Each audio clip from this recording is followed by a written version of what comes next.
As promised, I'm joined by Nayoma Sampao in studio. Nayoma, from what I understood, 100 female aspirants received campaign material this morning at an event presided over by KEWOPA, that is the Kenya Women Parliamentarians Association.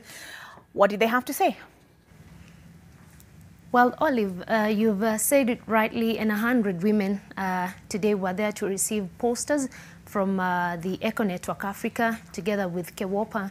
It is a conglomeration of very many organizations which are coming up to support women. Remember that election is a very expensive affair, and so these organizations are coming up to support women to ensure that they can compete favorably by enabling them economically, by helping them in printing posters that will help them spread their messages and even market them to the voters in their specific regions. So they were there to receive the posters together with lessos, which are branded. Mainly they're branded Chagua Mama, Chagua Amani. They're preaching peace, and they're also preaching that women be elected in the August election. Remember that women are arguing that they're still underrepresented in both houses, in both the Senate and the National Assembly. At the moment, we only have 3 elected senators, women senators in the Senate, and women have come out to say that this election they are hoping to see an increase in the number of women who are both in the National Assembly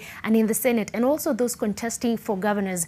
In this election, we have about 9 women who are vying in the gubernatorial seats, and women are actually hoping that people can come out and be able to vote in these women in order for us to be able to attain the 2/3 gender representation. But aside from that, a lot was also talked about, including gender-based violence, where women are saying that until now they're still facing a lot of violence in the ground, and they are calling upon the Ministry of Interior to ensure that they provide enough security for the women so that as they go out there to campaign, they have people who are there to ensure that they are secure, to ensure that from wherever they go campaigning and preaching their messages, they have enough security. And so some of them have raised issues with the Interior Ministry, the CS for Interior, Matiang'i. Some have secured meetings with him where they've had to explain how they've encountered violence as they went about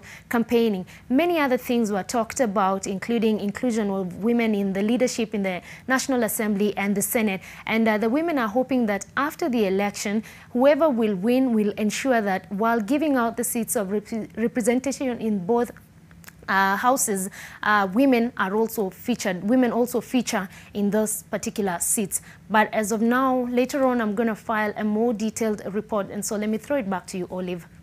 All right, thank you very much, Nayoma. And speaking of security, you did mention the Interior Cabinet Secretary Fred Matiang'i just mentioned that the curfew that was put in place in Marsabit County shall remain in effect for a further period of 30 days, with effect from the 1st of June 2022 between 6 o'clock in the evening and 6 o'clock in the morning.